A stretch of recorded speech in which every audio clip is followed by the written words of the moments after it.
Hello everyone, my name is Ben Sockman, Specialty Clinic Manager here at Osceola Medical Center. I'm joined by Dr. Stephen Meisterling, Twin Cities orthopedic surgeon. Dr. Meisterling, thank you once again for joining us. Happy to be here.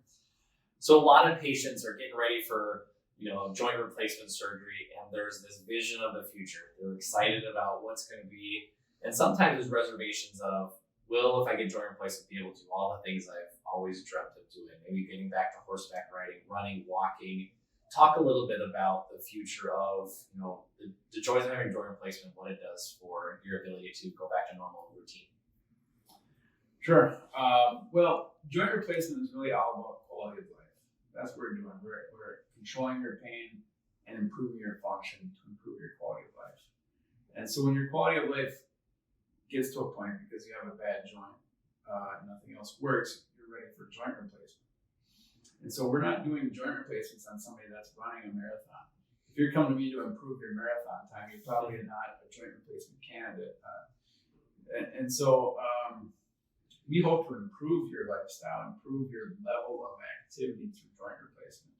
So specifically for hip and knee, once you recover, I really don't have any restrictions for you. And my patients oftentimes ask this question: can I run after a joint replacement? Well, could you run before? What was your activity level before? We're not going to be making you superhuman, but we hope to improve your activity level.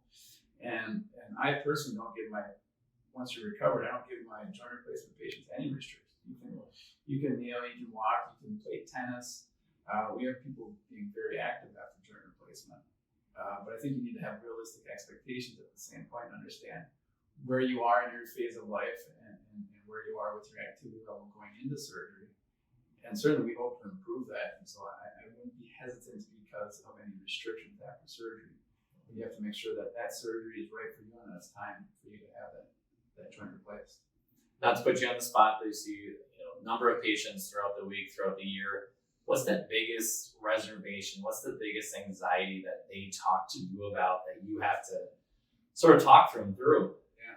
Well, sometimes it's the IV. No, yes. The major surgery, and they're most worried about the IV. Once they get to the IV, they're fine. That's a real thing. It's amazing. Other hesitations, there's risks with surgery, real risks. Mm-hmm. And so those are big conversations that we have. And those risks oftentimes depend on the patient and what their health is coming into surgery. That's probably the number one predictor of potential risk is what medical problems do you have? And so we talk a lot about that, and we try to minimize those risks best we can. If you have a controllable medical problem like obesity, like being a smoker, like diabetes, that's poorly controlled. It's critical that we give it time to control those medical problems so we can optimize you prior to your joint replacement. And so that's really probably the biggest hesitation, and it's a good hesitation going into surgery, the risks of surgery. Right. I think it's important. You've talked about in previous videos. If you haven't seen some previous videos, please look in the comments for links below.